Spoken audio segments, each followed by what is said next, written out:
గురుగారు, చోళుల కాలంలో తంజావూరులో నిర్మించినటువంటి బృహదీశ్వర ఆలయం, ఆ ఆలయ నిర్మాణ శైలియే చాలా అద్భుతమని చెప్తారు. ఇందుకు కారణాలేంటి? బృహత్ ఈశ్వర ఆలయం. బృహత్ అంటే బాగా పెద్దది, బాగా పెద్దగా ఉన్నటువంటి ఈశ్వరుడు ఉన్నటువంటి గుడి బృహదీశ్వరాలయం. అది జలధరింపు వస్తుంది ఆ స్వామివారి యొక్క ఆ లింగమూర్తిని మనం చూస్తూ ఉంటే. 13 అడుగులమ్మ, 1 కాదు 2 కాదు, ఆ ఎత్తే 13 అడుగుల లింగాకారంలో స్వామి అక్కడ బృహత్ ఈశ్వరాలయంలో మనకి కనపడతాడు. ఇంకో విశేషం ఏంటంటే, స్వామివారికి ఎప్పుడూ ఎదురుకుండా ఉండేవాడు, స్వామివారిని నిరంతరం సేవిస్తూ ఆనందించేవాడు. అందుకే ఆయన నంది అన్నారు. నంది అంటే నందము చెందువాడు, ఆనందించేవాడిని నంది అంటారు. ఆయనకి ఆనందం ఏమిటి? ఎప్పుడూ స్వామివారిని సందర్శిస్తూ ఉండాలట. ఆ లింగాకృతిలో ఉన్న స్వామివారిని సందర్శిస్తూ ఉంటే ఆయన ఆనందం పొందుతూ ఉంటాడు. అందుకే ఆయన నంది. అందుకే నందికి శివలింగానికి మధ్యలో ఎవరు అడ్డు నిలబడకూడదు. నిలబడితే ఆ నంది కొమ్ములు పెట్టి పొడి చేస్తాడు, అంటే మీ జీవితంలో అపకారం వస్తుంది. అందువల్ల ఎట్టి పరిస్థితుల్లోనూ పక్క నుంచి శివలింగ సందర్శన చేయండి, కానీ మధ్యలో నిలబడకండి.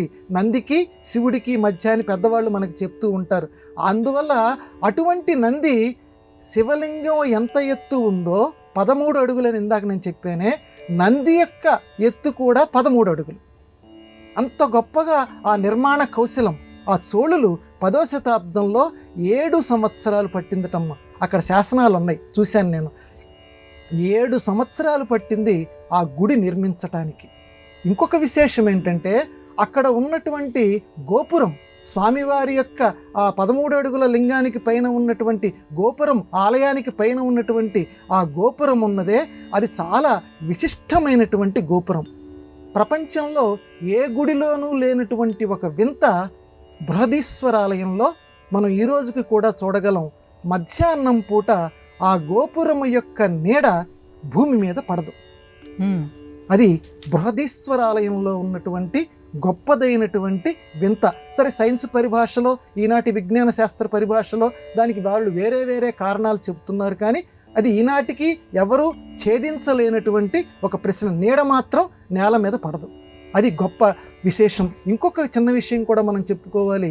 ఆ బృహదీశ్వరాలయానికి 100 కిలోమీటర్ల దూరంలో ఈనాడు కూడా మనం చూడొచ్చు గ్రానైట్ క్వారీలు అంటారు, రాయి, వాటికి సంబంధించినటువంటివి ఎక్కడా లేవమ్మా. కానీ కొన్ని వందల గ్రానైట్లను తీసుకొచ్చి వాటితోటి ఆ ఆలయ నిర్మాణం చేశారు. అది ఎలా చేశారు? అంత బరువు ఉన్నటువంటి గ్రానైట్లు ఈనాటి ఇంజనీరింగ్ పరిభాషలో అయితే పైకెక్కించడం సులభమే, కానీ ఆనాడు ఎలా ఎక్కించగలిగారు? అది ఈనాటికి కూడా ఎవరూ ఛేదించలేనటువంటి ప్రశ్న.